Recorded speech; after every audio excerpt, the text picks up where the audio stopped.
waiting to get started.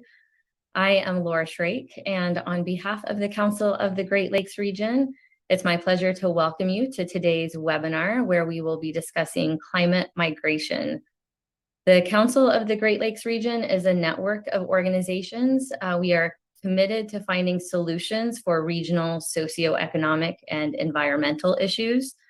And to do that, we lead collaborative programs, and we serve as a convener and a platform to facilitate knowledge sharing, like with our webinars, like with today, for example. Today, however, we are taking a new approach to our usual monthly webinars. We are partnering with MLive, a leading media group across the state of Michigan, and two of their reporters, Sherry McWhorter and Lindsay Moore, will be sharing this space with me to help moderate the webinar. Facing the reality of a changing climate, Sherry and Lindsay authored a story recently that took a look at the state of Michigan as a climate haven. And today we are turning that story into a webinar. We have some of the individuals who were interviewed for that story with us as panelists today. And our panelists represent government and academia, as well as a Michigan resident who is considered a climate migrant. So we'll be hearing diverse perspectives with today's conversation. I personally think it's going to be a really interesting hour, so I hope all of you do too. We will look at the reality of climate migration and what it means for not only Michigan, but the entire Great Lakes region. So why the Great Lakes region as a climate haven in the first place? We will get into some specifics with our panel discussion, but as we ponder that question, let me share some regional numbers with you for you to keep in the back of your mind throughout today's discussion. And first of all, when we talk about the Great Lakes region, we are talking about the full economic region, which encompasses the 8 US states from Minnesota to New York, and the 2 Canadian provinces of Ontario and Quebec. This region is already home to 107 million people. In fact, if the region was a country, it would be the 12th largest country in the world by population. And based on economic output, which is around 6 trillion US dollars, it would be the 3rd largest national economy in the world if the region was a country. So the region is the economic engine of North America and holds major industries, providing tens of millions of jobs and employing a 1/3 of the American and Canadian workforce. And at the center of the region are the Great Lakes, an interconnected freshwater system that accounts for roughly 20% of Earth's surface freshwater and 84% of North America's. The Great Lakes system is a drinking water source for millions of people, and it sustains life for thousands of species. And while the waters appear resilient and plentiful, we should keep in mind that only 1% of the Great Lakes are renewed annually, which makes them more vulnerable to pollutants. And with the climate crisis escalating, we are going to be presented with new environmental pressures. It's been projected that within the next 50 years, at least 1 billion people globally could be left needing to migrate due to climate change and climate disasters. People will move to where the resources are, and in North America, that is the Great Lakes region. We are very lucky to have a relatively stable climate, rich farmland, and 20% of the world's surface freshwater. And as a result, people are already recognizing the opportunity in the Great Lakes region. More people moving to the region means population growth, which could translate to economic growth, but it could also mean increased demand for affordable housing and infrastructure and new pressures on our natural resources. So building off the recent story published by MLive and the growing research on climate migration, today's panel will consider the migration that is already happening here in the region and what we should expect in the coming years and decades. So to dive into this topic a little bit further, as I mentioned earlier, we have Sherry McWhorter, statewide environmental reporter with MLive, and Lindsay Moore, a statewide economy reporter with MLive, to help set the stage and moderate our esteemed panel, which includes 3 diverse voices. We have Derek Van Berkel, who is assistant professor with the School for the Environment and Sustainability at University of Michigan. We have Missy Stultz, who is the Sustainability and Innovations Director with the City of Ann Arbor, Michigan. And we have Amiel Handelsman, who is a Michigan native, executive coach, and a climate migrant. So we do hope to have time for a few questions from the audience at the end of the panel. So if you have any questions, please type them in the Zoom Q&A box. I'm going to be keeping an eye on them throughout the panel conversation. And so for now, I will pass it over to Sherry and Lindsay, and then I'll rejoin you again later to help facilitate the audience questions. So over to you. Thanks very much. And thanks to everyone on the webinar for having an interest in this issue. Admittedly, my interest in this topic is self-serving. I live in Traverse City, Michigan, and my love of the upper Great Lakes region has fostered deep concern for its future. I kept seeing news reports about places across the Great Lakes being dubbed a climate haven. We have climate-proof Duluth. We have top 10 lists of climate haven cities across North America, in which 9 of those cities are either directly on a Great Lakes or a St. Lawrence shoreline, or within relative proximity. We hear stories about wealthy coastal elites buying homes and property, often sight unseen, and handily outbidding local buyers just trying to live their lives. The news I kept reading was about how there are going to be areas that will be climate winners, but very little about how to prepare for what can be expected to be significant climate migration into those regions. I wanted to report more than a tip sheet for the 1%. I wanted to put the focus on the rest of us. So while talking about this idea during a staff meeting, fellow reporter Lindsay Moore saw the very clear economic angles to this ever-expanding news story. She was easily convinced to join the reporting project, and I'll let her tell you why. Hi all. Yes, there almost no convincing. I was on board before Sherry asked, to be quite honest. So I also grew up here in Michigan, so self-interest is at heart as well, to a Great Lakes lover. But as Sherry mentioned, I mean, the economic impact here feels like it's right in front of our faces in all aspects. One of my key areas of the beat that I cover as statewide economy reporter has been real estate.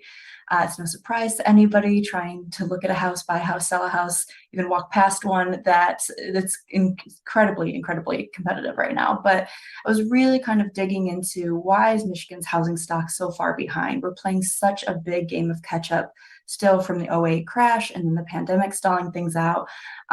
When Sherry mentioned we're expecting thousands of people to come here over a number of years, my immediate thought is, oh God, where will we put them?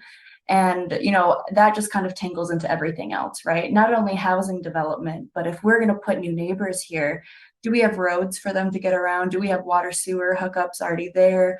Are we going to take over green space to add new people here?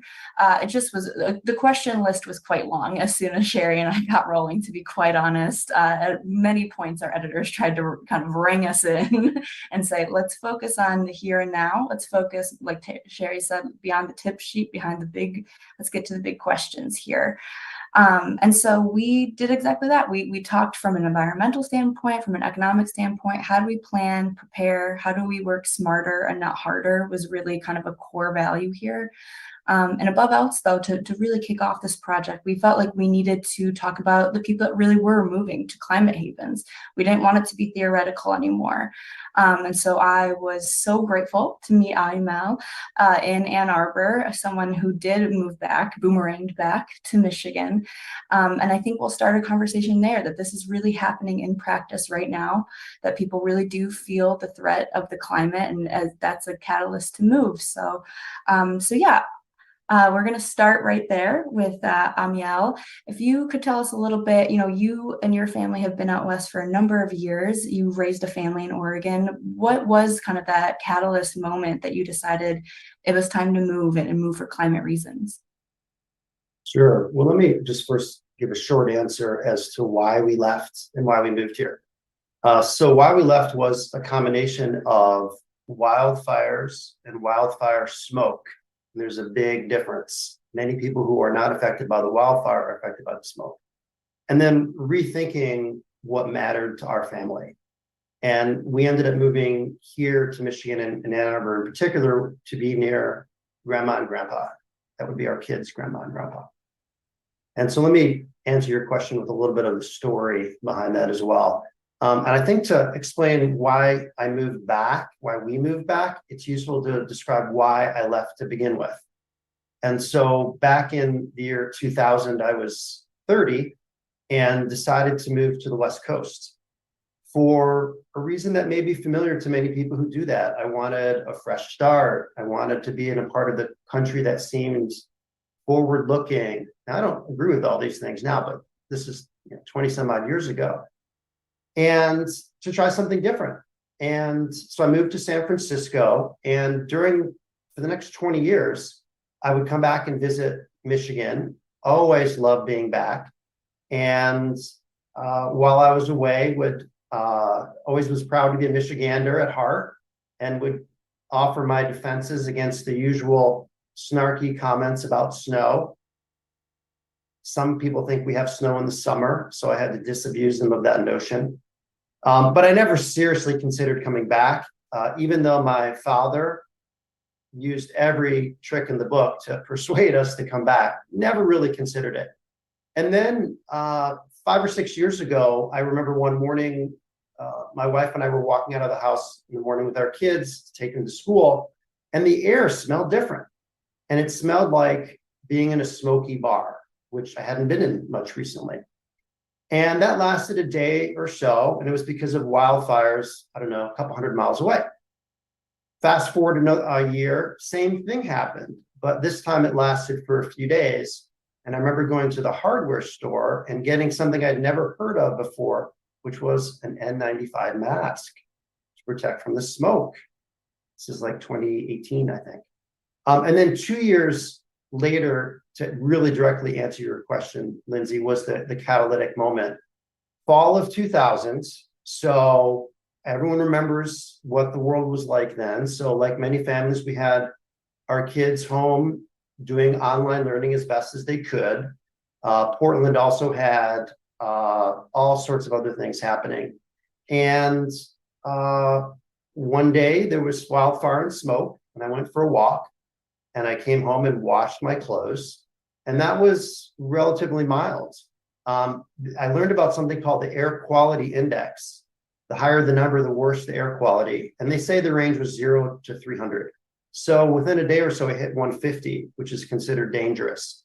And maybe a day later, went up to 400 and then 500.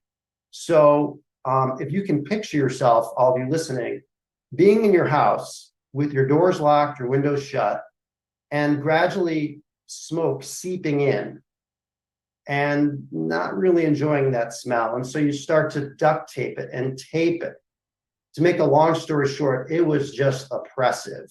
And but we sort of bore the weight on our shoulders and just, hey, we're here, this is where we live. And to make a long story short, one day we said, we got to get out. We just cannot handle this. But we couldn't drive. If you looked at a map of the United States with smoke cover, you go 5, 6, 8, 10 hours south, same thing north, smoke. All the way to the Rocky Mountains east and beyond, smoke. So we got on an airplane and flew to Detroit and spent 3 weeks in my hometown of Ann Arbor. And while we were there, both Julie, my wife, and I independently sort of scratched our chins and said, not only is the air clear, but this is a pretty cool place to live. Ann Arbor as a town, Michigan as a state. And so we made a decision. Actually, we went back to Oregon, and that was in our gut.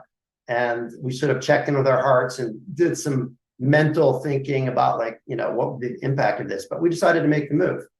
And so one thing I want to emphasize is that the question that we were asking ourselves shifted from this, meaning Portland, this is our home. How do we make the best of a really uncomfortable situation? How do we bear the weight of that on our shoulders and persist? Two, this is our lives. And this is our kids' lives. And we've had it. So maybe it's time to move somewhere else.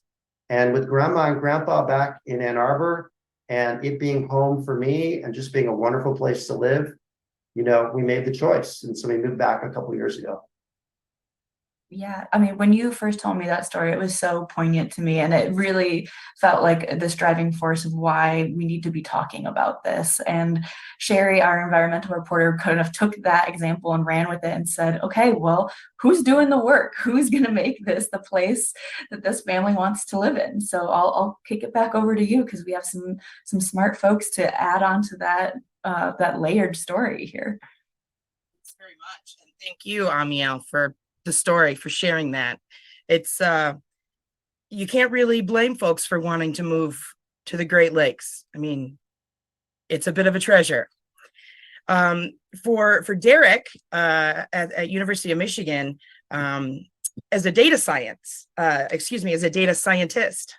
can you please speak to what population statistics currently tell us about migration patterns happening now across the Great Lakes region, and what hypotheses there are in academia about population shifts that can be expected in coming decades because of climate change? Sure. I'm going to start off just explaining what a data scientist is, because maybe not everybody knows what a data scientist is. And basically, what a data scientist is we try to use these big data sets, and we do some analysis, some trend analysis, some statistical analysis, to try to come up with some solutions, some really applied solutions for the challenges that we face in society.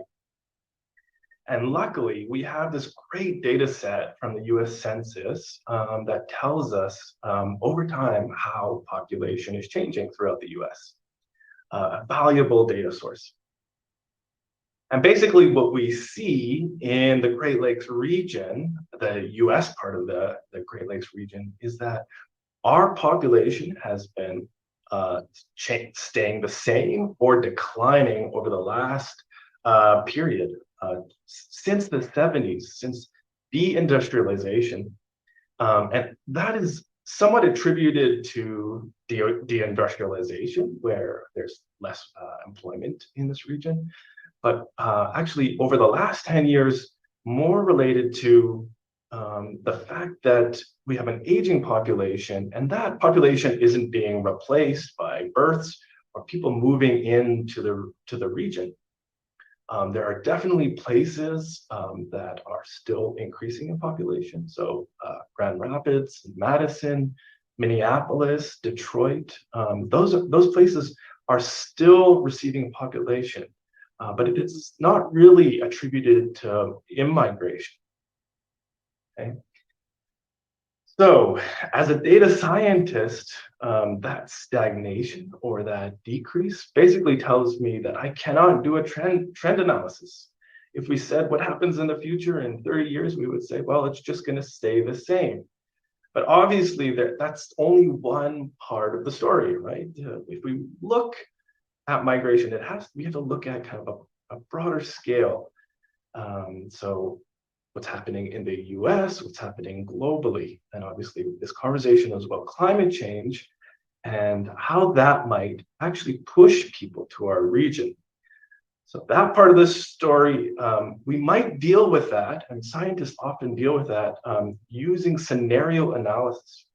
It's basically saying, what would happen if climate change in one region? How would we change socially? How would we change politically?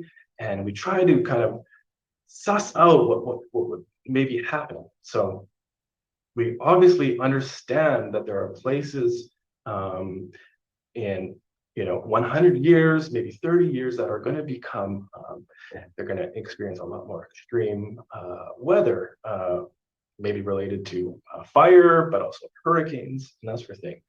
And so one of the analysis that has been conducted kind of doing this scenario analysis is a researcher by the name of Matt Hauer, and he's from the University of Florida. And basically what he said is, well, what would happen if the people that are living in the low-lying areas that are susceptible to sea level rise, what would happen if they started to move away? And he looked at the kind of the population trends that we see today. Where are people moving? And he looked at different scenarios, and we basically found is that people wouldn't move to our region. People are not attracted for some reason to our region, the Great Lakes region. What he found is that people actually in the US, they move a very short distance, maybe county to county or within the state itself. So at least right now, the signals that we're seeing in the data are saying, well, we don't expect kind of this huge amount of population coming to our region. But I think that's not the whole story. Obviously, with climate change, there's going to be a lot of kind of unexpected things happening. Obviously, places like the West are going to have more extreme droughts and fires and hurricanes and that sort of thing in the Gulf. And so we could kind of look at this in a different way, which is the pull factors related to our region.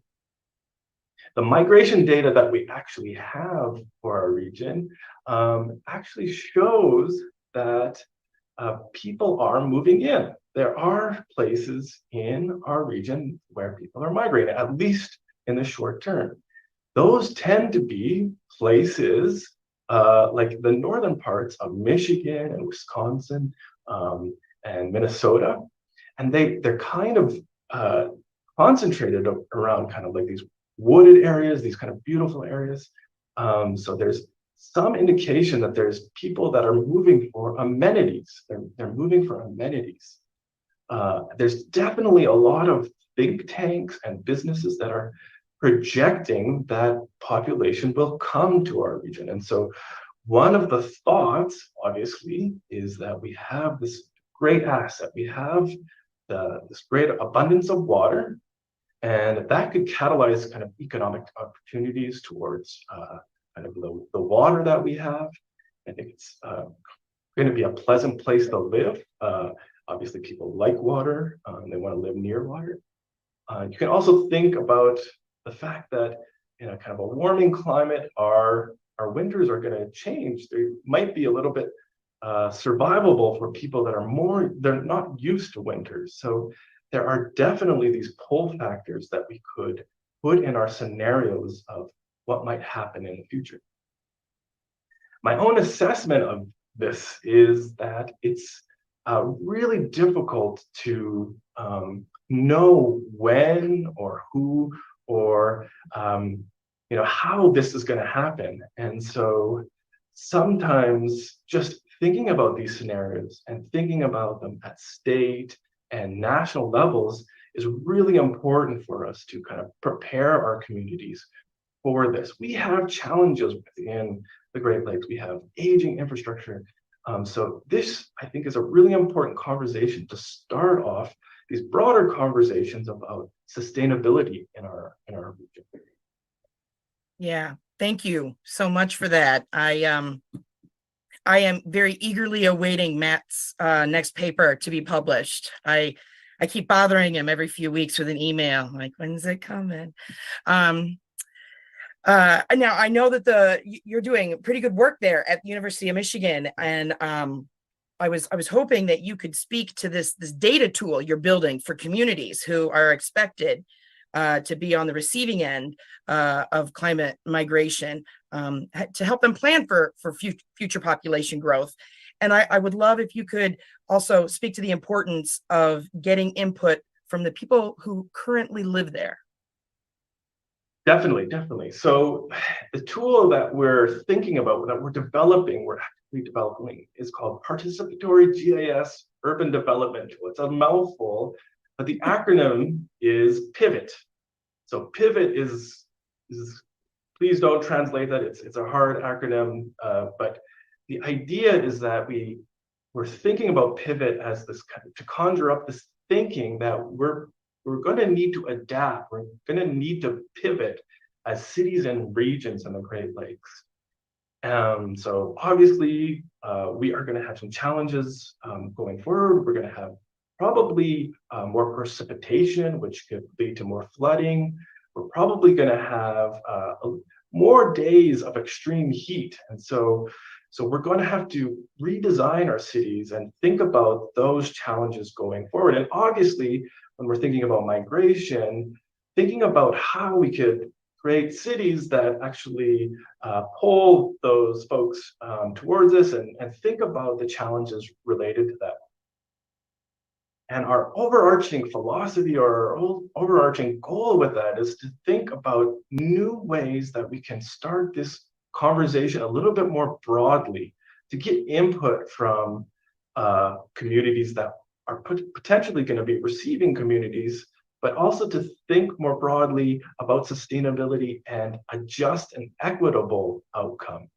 And the way we're thinking about that is that we can get input from a diverse amount of people. So we're making this tool online so that people can kind of engage with this conversation kind of online. You know, people are busy. It's difficult for them to kind of maybe meet in person. And I think the importance is that when we get those different perspectives, that their priorities, the people that are living in these cities, the people that maybe have not always been listened to, their priorities and their goals for the future can be incorporated into plans. And so how we built Pivot is to kind of guide and capture some of those thoughts. So the first part of Pivot is you can actually go to a website and interact with data about your city. Things like vulnerability to kind of climate change. Where is the flooding happening? Where has it happened in the past? But also social vulnerabilities. Where are the communities that there are social vulnerabilities that we might want to target with interventions?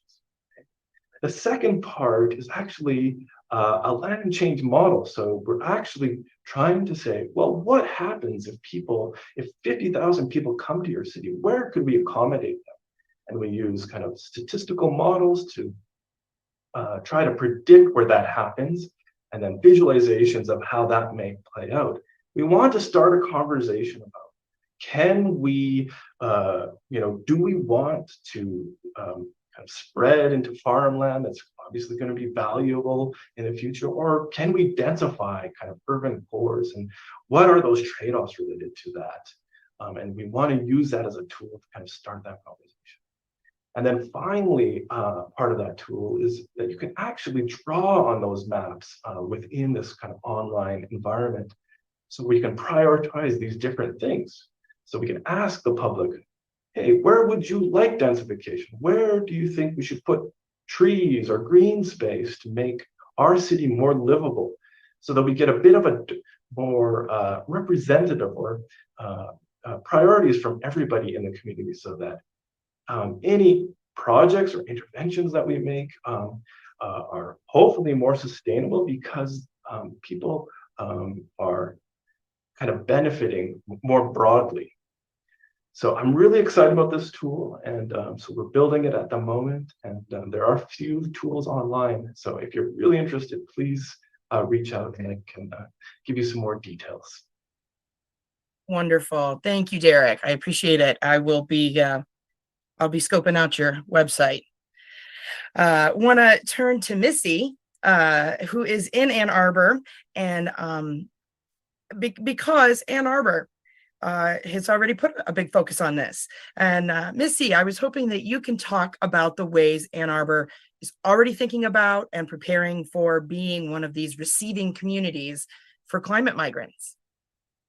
Excellent. Thank you so much for the question. And thank you for reporting, both of you, on this really important, timely and I think potentially transformative question. So thank you, Sherry and Lindsay, and thank you everyone for being on the panel with us today.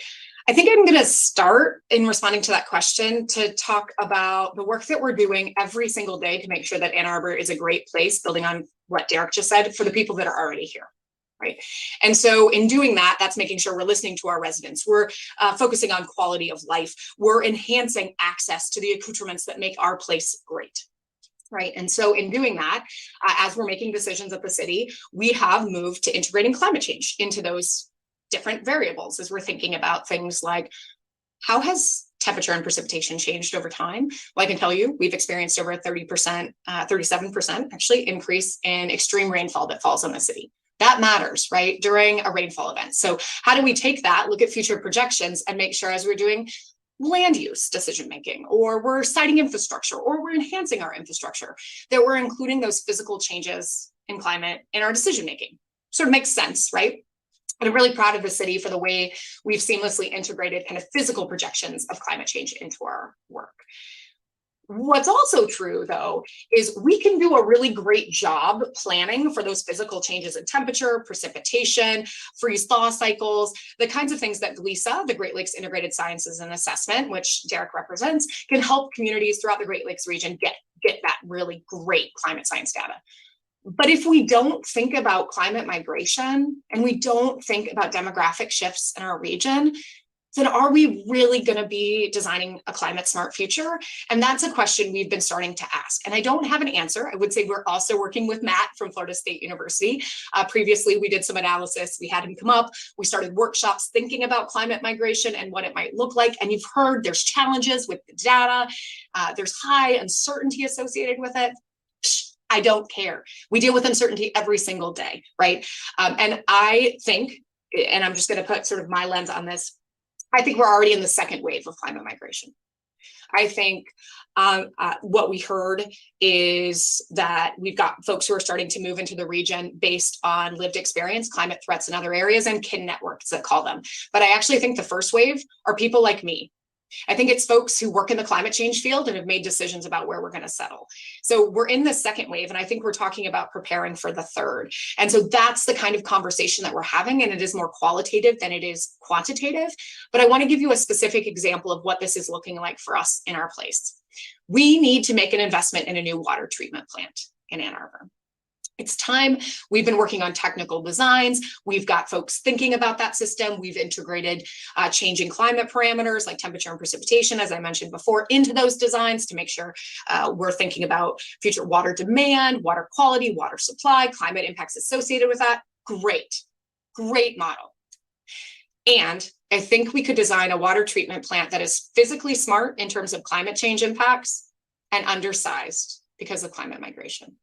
So we're trying to figure out, how do we project increased demand associated with people coming into our community, not necessarily because we're advertising that we're climate smart, because we're investing in the quality of life enhancements that our people need today, and that is going to make us an alluring place. Moreover, we have the largest living alumni base of any college, the University of Michigan, and people know about Ann Arbor. We frequently win awards for being one of the top places to live. People are going to come.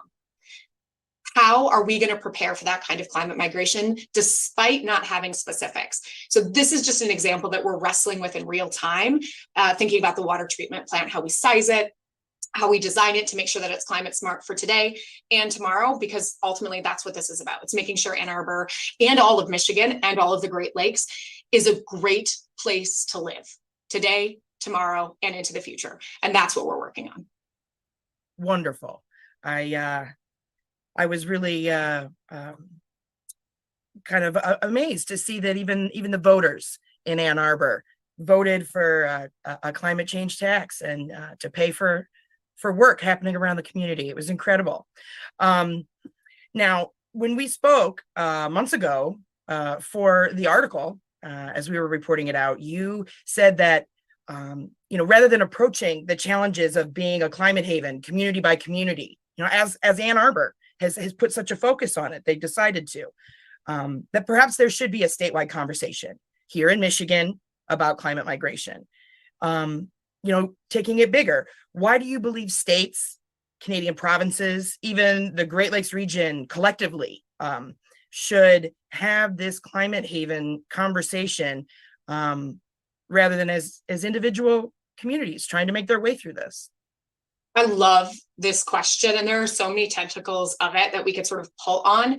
One, I'll start kind of at a meta statement, which is just like climate change impacts, climate migration, people, movement are not going to respect geopolitical boundaries, right? Those are artificial boundaries that we set up. Our ecosystems don't, species don't, humans don't, right? So one, we need to be thinking more regionally in terms of preparing for climate change, whether that's physical impacts or migration-based impacts, right? Like that just makes sense in my head. Secondly, the reality is we could, in Ann Arbor, open up the doors and say, everyone's welcome. We're really expensive. Just yesterday, it broke that average home prices in Ann Arbor past $600,000. You know, like let's talk about that for a minute. Who can afford to live here? And if our first or our next wave of climate migrants are those who can afford to live here, they're going to push people out. I mean, let's be honest. If we're not really thoughtful and purposeful about our land use decisions, increased density, which we are having these conversations, but also not everyone's going to want to live in Ann Arbor. They might want to live on the outskirts, right? They might want to go up to Traverse City, but they might want to live on the Leelanau Peninsula. You know, that's great and wonderful. And so we need to be thinking about how we create cultural, social, economic, political systems that allow people to move and that are coordinated kind of throughout the entire region. And that means we need to be having conversations at the state level, across states throughout the entire Great Lakes Basin about what we want to be and how we're going to put systems in place to embrace that. I can tell you people are already coming to Ann Arbor, and that is great and wonderful. And I think that is beautiful. I actually think we are richer as an entire region when we open the doors and say we are here. We will be receiving communities. And we can do that very, very poorly if we do not plan.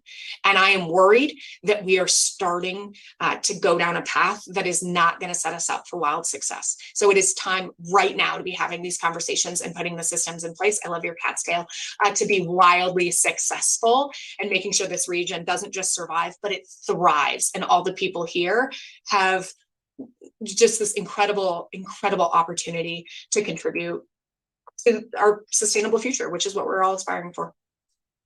A lot of people that we spoke with in reporting for this project, they didn't want to talk about being a climate haven as a problem. They really wanted to talk about it as, you know, an opportunity. You know, this is an opportunity to grow and imagine the increase in the talent pool and the economic opportunity. So I would love to see what some of the folks listening had to say. Awesome. Thanks, guys. I am hopping back in now to help facilitate some of the audience questions. We have several that have come in, so I'll go ahead and get to it. I'm going to go a little bit out of order because there's one that just came in for Missy, and so I'm going to go ahead and ask that one first. And the question is about resilience hubs. Anna is the audience member who's asking this question, and she recently saw you talking about resilience hubs with the National Adaptation Forum. She said, which was great. And she's curious to know if they may be linked with this migration discussion or similar programs. Yeah, so specifically in Ann Arbor, we have a plan called A20, which is all of our climate related activities. And it's both mitigation, adaptation, and equity work, which I actually call resilience, the intersection of all three of those. And so, yes, adaptation or our work in that space and resilience hubs are deeply tied with this conversation. Now, right now, our resilience hubs work is focusing on existing residents and how we work with frontline populations, our BIPOC community, and our community-based organizations to stand up and really support everyday service provision. And that includes during times of disaster. So if folks want to take a look at Resilience Hub's work, I love it. It's great. We just released our second, well, it's not, I guess it's public now, our second Resilience Hub. We'll do a ribbon cutting in a few weeks. And what's true is sort of the ethos of what I was saying. By investing in our existing residents, we're putting structures in place that for future residents who may come because of climate migration, we have the systems that can receive them and help do service provision. And that's how I view resilience hubs. It's not about a future resident, it's about today's resident, and it just happens to also be good for future residents coming into the area. Oh, great. And there's another question that's come in for you, Missy. So I'm just going to stick with you for a minute, if that's okay. This is from Hannah, and she's asking about the role of federal policy in supporting receiving communities. Do you have any thoughts you can share on that? A really interesting question. And I think I'd certainly love to spend more time really unpacking, because the answer is probably many, many things that we could use support for. I'll say maybe not for federal, but in this moment in time, one of the tensions that we sit with is I can deal with great uncertainty in terms of projections of migrants into the region. We deal with uncertainty all the time in how we plan. It's just quite a par for course in local government. But a lot of our colleagues in academia in particular, they deal with really small error bars, right? To publish and to bring new contributions to the literature forward, they've got to be tight. And so that's created a little bit of a tension. And I think there might be a role for lots of different stakeholders to really kind of break that open and say it is okay to have large error bars, because what we're talking about is decision relevant information that you need to give out to stakeholders. And so that is not answering the question directly, but an example of where we could use help. And I am sure I could probably punch out capacity, funding, probably some more technical tools would be helpful in this landscape as well. Sure.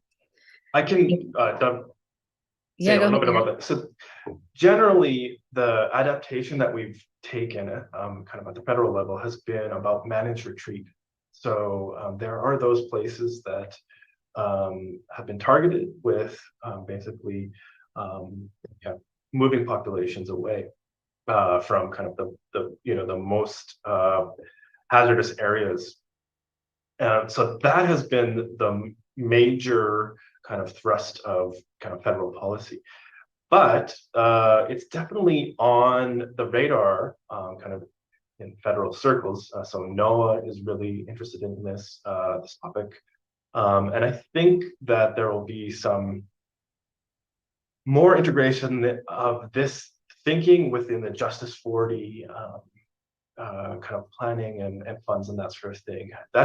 It's very speculative on my part, but I think that it is on the radar, at least federally. Great. Thanks for contributing to that one, Derek. And since you've jumped in, this one might be, I see your name referenced in this question. So this is from Michael, and he's writing from Madeline Island, which has seen a 64% population increase from 2010 to 2020. And he asks, given Derek's analysis of the pull of the North Woods, how do small towns prepare for growth? And how do we get state and federal governments to pay attention financially to rural towns rather than focus exclusively climate impact on urban areas? That's a great question. Yeah, thank you, Michael. A great question. It's something that I'm hard pressed to really answer in a concrete way, I would say. I think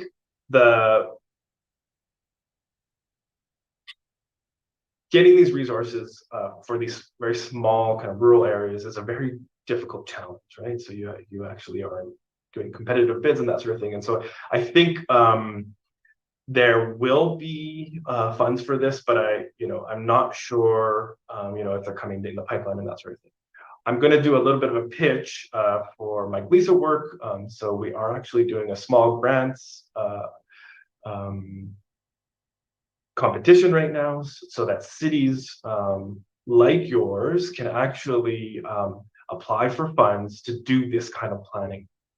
So you can use our tools. We will actually support this kind of scenario development and some sort of planning if you're really interested in these things. And so we are kind of trying to be that intermediary before this is kind of institutionalized and kind of more state and federal funding. So we want to jumpstart those conversations at GLISA by giving out these small grants. And so there's a small grants competition And that will go live, I believe, on the GLISA website, which I will put in the chat.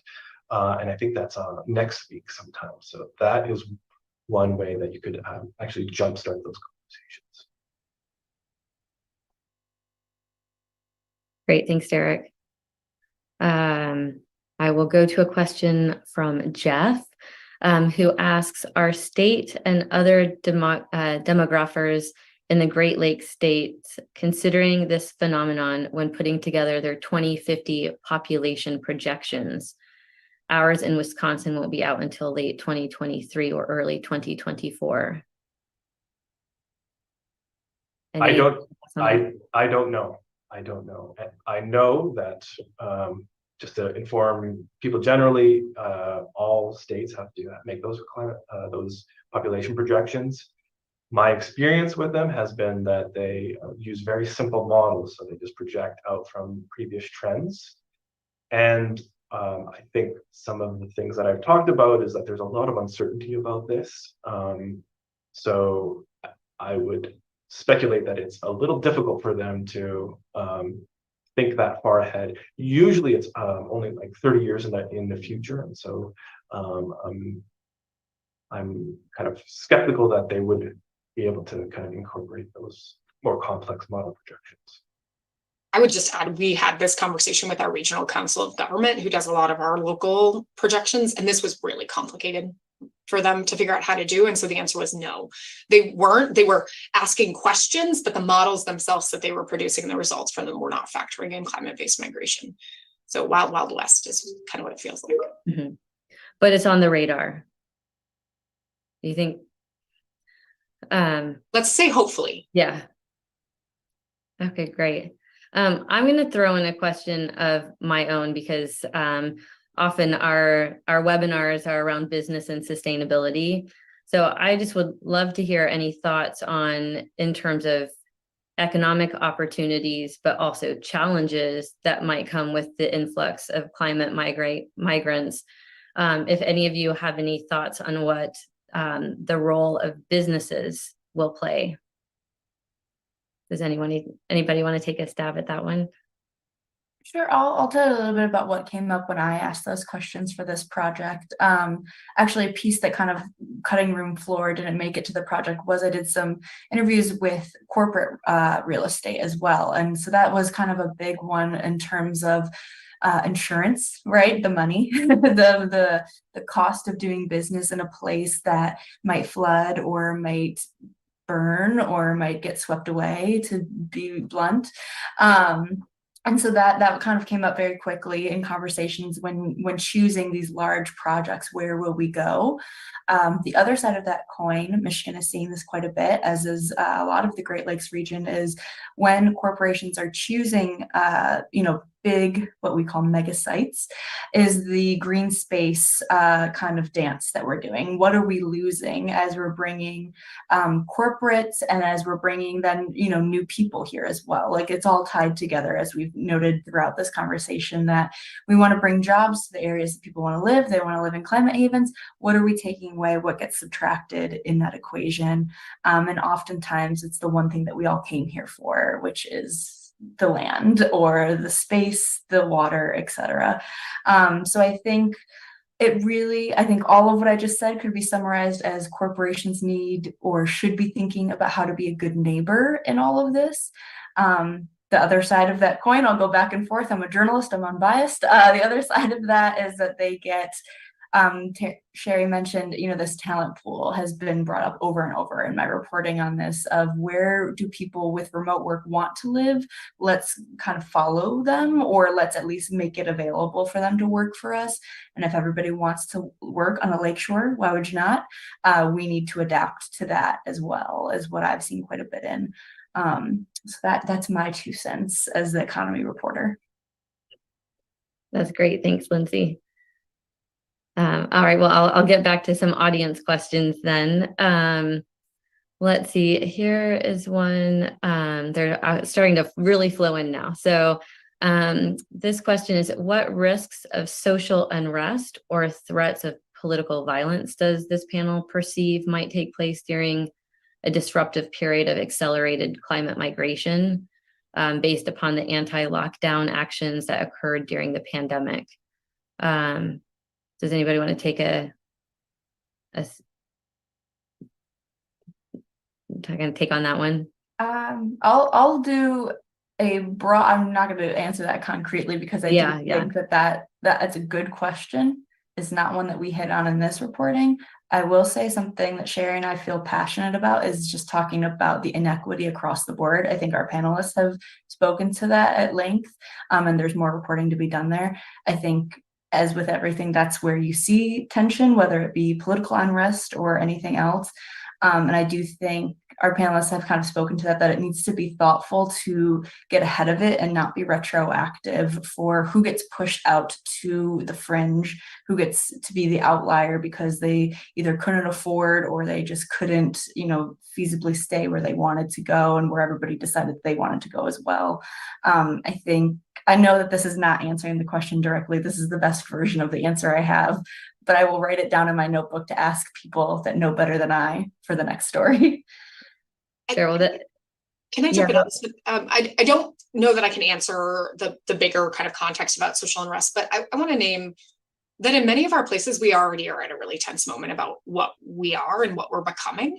In Ann Arbor, we're having conversations about land use and infill, and that's a very divisive issue. I mean, almost like 49.9 to 50.1%, sort of talking about more neighbors, less neighbors, go back to the 80s, go forward to the future. And so I think that in some ways, the experience that we're currently living is indicative of what's likely to happen and how delicate we are in those conversations and how we recognize the tension between most people having their wealth tied up in an asset, likely that property, that home that they own, versus when's enough. Let's have that real conversation. I will transparently tell you, I bought a home at $170,000 and now it's priced almost $600,000. That seems like enough. But when is it enough? And when are we going to have that conversation and be really frank about creating space for other people to have the opportunities that some of us, that I have been lucky enough to be afforded with. And I think we just need to take off our little kid gloves and have a real conversation about what we want to become, who we are and what we want to become. Absolutely. I think that's a great way to put it. And that equity piece, that environmental justice has to be part of the conversation, now and moving forward with the planning and preparations for this climate migration. So thanks for that. I'm going to switch to a question about ecological infrastructure. This one came in from Phyllis. It says, we need to integrate this planning with sustaining ecological infrastructure, which Michigan is so fortunate to have. Already, we are seeing unplanned expansion of cities in northern Michigan, and we must stay ahead of this growth in order to sustain the very things that make Michigan such a wonderful, wonderful place to live. What are your thoughts on this? I agree. Agree. And it speaks to the need for planning across jurisdictional boundaries, right? That we've got to be thinking together about where we want development to go and what we want to preserve. Because if we do this island by island, we're not going to succeed. I thought I'd contribute that one of the articles that we published in our project was specifically looking at the green space issue, how to preserve what makes the communities they are with the green spaces they have, how to decide which green spaces should be built upon and which ones should be protected.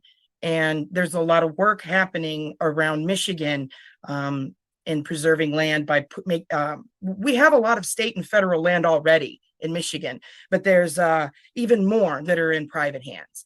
And a lot of work is being done in the conservation arena through conservation easements, and those are forever.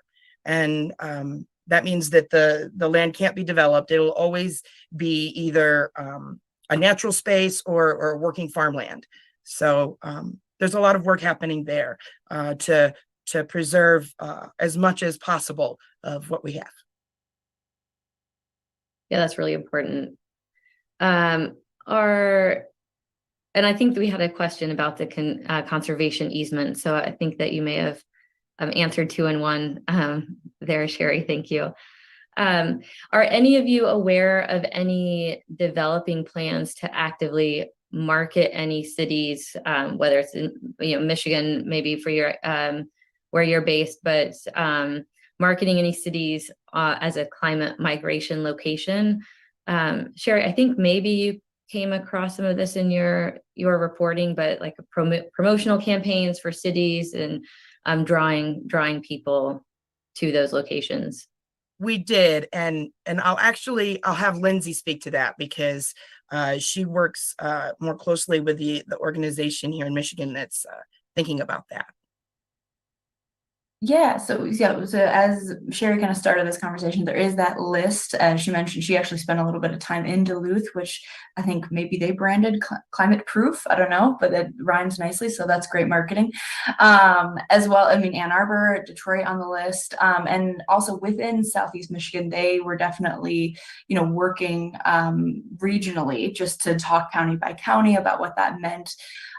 For us, especially, I believe Derek mentioned population, right? When we're looking at numbers, that pocket of Michigan, as well as the state as a whole, really needs people to come back. It's been flat for some time, flat to declining. As Derek mentioned, it's not the birth rate or the death rate that is, really doing this. So they need that inward migration to come back for jobs. And so that has been kind of a great flag to raise in that element, right? Come here to beautiful Great Lakes region. Similarly, I hate to put you on the spot. You're already raising your hand. I was going to pivot over to Amiel. I was very interested actually to get your perspective because Portland, Oregon for so long was kind of the place to live for climate reasons. And I'm really curious to see, your interest between both of them, how that has changed or what similarities we have. Yeah, let me briefly say why I raised my hand to begin with. So living in California and Oregon, every so often, billboards on the highways would have advertisements from the state of Michigan to move for work. And, Michigan is varied because it's so dependent on durable goods over time, from have jobs need people to have people need jobs. And so that was reflected in the billboards. So I know that the state knows how to do it. I never saw one for climate. Now, as for Portland, absolutely, we always saw ourselves and experienced it as where California folks went to escape not only forest fires and mudslides and so on, but also overcrowding and having to commute long hours on the highway. And some of that hasn't changed, but I would suspect that the image of it being a climate haven very much has. And I'm glad that we're both talking about why people might be drawn to Michigan, but also the risks, because again, it was almost overnight. Oregon went from a climate haven to, well, I don't think they've actually acknowledged what they are now. And that's one of the difficulties in a region that people have, is you have a certain identity of who you are, and then the world changes, and then you begin to say, oh, can I actually accept what is? And I like to think of it as accepting the brutal facts, forming a creative response anytime something hits you. Yeah, and thank you for bringing the Michigan billboards, Pure Michigan, in tandem of Sherry working on this. And from the environmental standpoint, I was talking with Pure Michigan, I was talking to the Michigan Economic Development Corporation, and both of them said, we are a climate winner. We want to draw people here for this reason. So it is so satisfying to hear that you actually saw the billboard, the actual tangible part of Pure Michigan come here. I wouldn't be surprised if that money is ramping up, to be quite frank. So. Sherry, did you want to add something? I did. I saw that there was a comment in the chat circle that I wanted to address. Someone said that the term climate change haven seems a little misleading, and I did want to address that. I understand that feels like a misnomer. It is absolutely true that we are going to be experiencing the effects of climate change here in the Great Lakes. There will be changes. There will be changes that we can't stop already, and there will be things that are expected that we could do something about today if we strive to do so. What it means is that things won't be as problematic here as they might be in other places. It will be, the air will be more tolerable here. There will be fewer wildfires here. That's the difference. It's not that we're not going to experience climate change. Every place on the planet is going to experience climate change. We already are. And so thank you, Rex, for bringing that point up. Can I just quickly jump in on that, because I saw that too and wanted to say that's precisely right. And part of our philosophy in Ann Arbor is that we're doing everything we can to address climate change. We are aggressively running at community-wide carbon neutrality in a just and equitable way by 2030.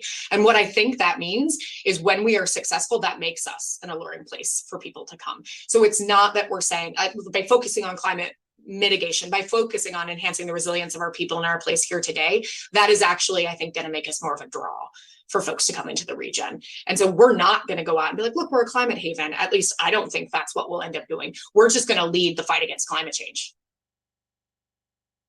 Those are great points. And I'm glad that you saw that comment in the chat or the Q&A. It gets a little tricky sometimes to try to sort through all of them as they come in.